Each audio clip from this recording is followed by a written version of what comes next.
two main candidates for the presidential race in Venezuela will take place on April 14th, and they will officially put their names forward. Acting President Nicolas Maduro is the government candidate. Opposition leader Enrique Capriles is his challenger, and they're expected to battle over an economy that's coming under intense scrutiny.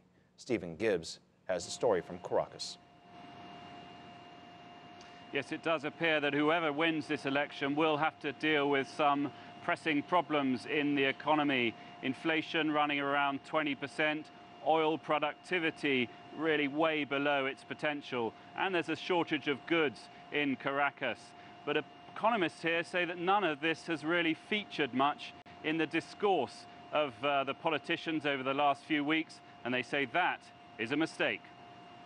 Lo que ocurrió es que con la muerte del presidente de la República, Hugo Chavez. What happened is that with the death of President Chavez, these problems were put to one side, and no one is talking about these problems right now. But the new president, whoever it is, will have to deal with this problem with determination, because there is a shortage of products and inflation, and it is affecting workers' salaries. And one consequence of that is a big explosion in the number of people who work in the informal economy here. And the reason they say they have to do that is it is their only option in a high inflation economy. Right now, the minimum salary isn't enough for me to look after my family. I have a young child. I have to pay to look after her.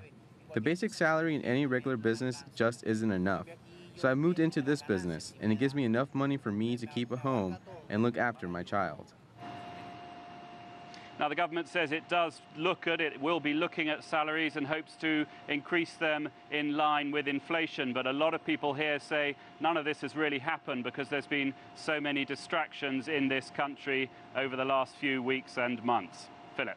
All right, Stephen Gibbs, thank you very much, joining us from Caracas. Joining us for more about the Venezuelan economy and where it may be headed following Hugo Chavez's death is Russ Dallen. He is the president of the Venezuelan Daily Journal. And thank you again. Good to see you, Russ. You know, some time has passed now since the death, and I'm sure there's been a lot of discussion about the economy, what might be coming next. Give us an indication of the mood specifically about the economy. Well, as your lead-in notice noted, and as Steve pointed out, the focus has not been on the economy. It's not been on the economy for several months, although that is certainly a crisis for people living day to day on wages where that are becoming less and less powerful as the currency devalues against the dollar and continues to devalue. So right now they're using bread and circus basically to keep people's attention focused away from the economy and the economic problems that the country is having. We may have to borrow that term from you. That's quite interesting. The circus part of it, I mean, this is some serious issues we're dealing with the devaluation. Basically, things are costing more. Then you have this inflation on top of that. This is very serious. There must be some discussion of possible reforms that are likely to take place, I suppose, for the citizens, hopefully in the near future. Surprisingly, Philip, there isn't. The question right now, even Maduro filed his papers to run as the candidate for the government, as did the opposition candidate, Enrique Capriles Rodonsky. The discussion from Maduro, who basically had a huge rally today, mentioned nothing about the economy, although he did wheel out all of his ministers as well as the current minister of the economy and of the Ministry of Finance. But there was no discussion about that. It was all about the legacy of Chavez, with big pictures of Chavez, basically in the same way that Perón or Kirchner were able to take up the label.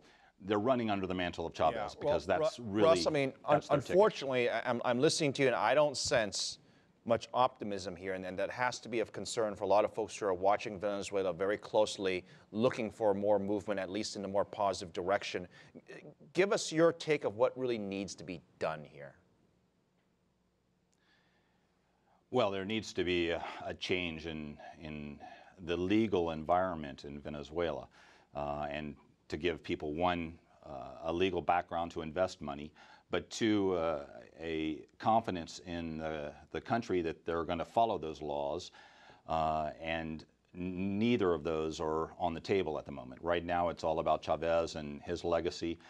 They spent wildly to win the election in a sort of Hail Mary pass way and thought they'd worry about the economy later. Then they've gone back into election campaign mode. They devalued the currency to provide them with more money in their coffers. They haven't been able to get any additional loans from China or from any other nations at the moment. So they're really not going to focus on the economy. It's not a strong Russ, I point. apologize. We're out of time. I want to thank you very much for joining us on the show.